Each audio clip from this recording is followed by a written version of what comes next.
Hello guys, আসসালামু আলাইকুম। সবাই কেমন আছেন? আশা করি সবাই ভালো আছেন। অবশেষে আবার সেই ভাইরাল পুডিংয়ের রেসিপি নিয়ে আসছি আপনাদের মাঝে। অনেকে অনেকভাবেই আমাকে রিকোয়েস্ট করছে এই পুডিংয়ের রেসিপিটা শেয়ার করার জন্য। তো চলে আসলাম পুডিংয়ের রেসিপি নিয়ে। তাহলে চলুন আর কথা না বলে চলে যাই পুডিং তৈরি করার কাজে। তো পুডিং তৈরি করার জন্য প্রথমে লাগবে আমাদের দুধ। এর জন্য আমি আধা কেজি দুধ নিয়েছি, গরুর দুধ। আর এই দুধটাকে আমি কিন্তু জাল করে নেব।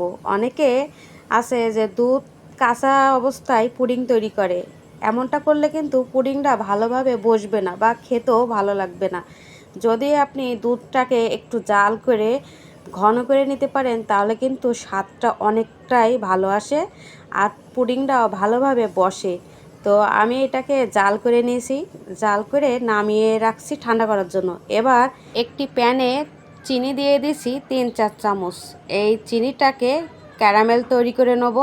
আর অল্প একটু পানি দিয়েছি, বেশি পানি দেব না, তাহলে কিন্তু ক্যারামেলটা ঝোল হয়ে যাবে। আর পুডিংয়ের রেসিপিতে কিন্তু ক্যারামেলটাই হচ্ছে ইম্পর্টেন্ট। তো ক্যারামেলটা আঠালো হলেই পুডিংটা ভালোভাবে বসে। তো এইদিকে দেখুন চিনিতে কিন্তু আমার পানি ছেড়ে দিয়েছে আর অনেকটা কালার চেঞ্জ হয়ে আসছে। এই পর্যায়ে এসে একটু নেড়ে দিয়ে আবারও অপেক্ষা করব যাতে চিনি থেকে পুরোটা পানি শুকিয়ে যায়। তো পানিটা শুকিয়ে যাওয়ার পরে দেখুন আমার চিনিটা কতটা শক্ত হয়ে আসছে। তো এবারে কিন্তু পারফেক্ট ক্যারামেল তৈরি হবে। আর এবার কিন্তু আমি আর নাড়বো না, এইভাবে রেখে দেবো যতক্ষণ না কালার না আসে। তো দেখুন আস্তে আস্তে চুলার তাপে কত সুন্দর ক্যারামেলের পারফেক্ট কালার আসছে। তো অনেকে কিন্তু কি করে চিনিতে বেশি করে পানি দিয়ে চুলার জাল হাই আঁচ দিয়ে রাখে, আর তাতে কিন্তু ক্যারামেলটা পুড়ে যায়, খেতেও কিন্তু তিতা লাগে।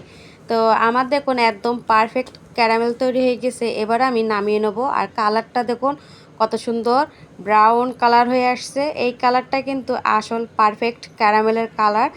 আর এবার আমি এটা ভালোভাবে সেট করে নিলাম। আমি এই পাত্রে পুডিং বসাবো। তারপর একটা মিডিয়াম বল নিয়ে নিলাম, এর মধ্যে দিয়ে দিচ্ছি পাউরুটি। খুব বেশি নয়, 4 থেকে 5 পিস পাউরুটি দিয়ে দিলাম। এবার এর মধ্যে দিয়ে দিচ্ছি 2টা ডিম।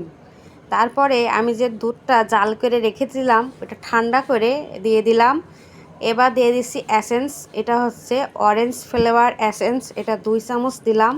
এটা দিলে কিন্তু ভালো একটা ঘ্রাণ আসে আর খেতেও কিন্তু ভালো লাগে। আর ডিমের যে গন্ধ ওটা থাকে না, আর কালারটাও কিন্তু সুন্দরভাবে আসে। তো তারপরে দিয়ে দিলাম হাফ কাপ চিনি, দিয়ে এবার ভালোভাবে সবগুলো মিশিয়ে নিচ্ছি। আর স্বাদ মতো কিন্তু একটু লবণও দিয়েছি। এবার আমি সবগুলো ব্লেন্ড করে একটা ছাঁকনির সাহায্যে সেঁকে নেব। যে পাত্রে আমি ক্যারামেল সেট করে রাখছিলাম ওই পাত্রেই এটা ভালোভাবে সেঁকে দিয়ে দিলাম। এবার এর উপরে ঢাকনাটা দিয়ে দেবো। এরপর চুলার ওপর একটা পাতিল বসিয়ে দিয়েছি বড় আকারে, দিয়ে স্ট্যান্ড বসিয়ে এবার পানি দিয়ে দেবো। যে স্ট্যান্ডটা কিন্তু পানির নিচেই থাকবে। তারপরে যে পুডিংটা বসিয়েছি ওই পুডিংয়ের পাত্রটা বসিয়ে দিচ্ছি। আর পানিটা কিন্তু বেশি দেওয়া যাবে না, তাহলে কিন্তু বলকিটে পুডিংয়ের পাত্রের ভিতরে পানিটা যেতে পারে। এবার আমি এটা ঢাকনা দিয়ে ঢেকে দিচ্ছি। এটা জাল করে নেব প্রায় 1 ঘন্টা থেকে 1.5 ঘন্টা এরকম সময় লাগতে পারে। তো চলে আসলাম 1.5 ঘন্টা পর।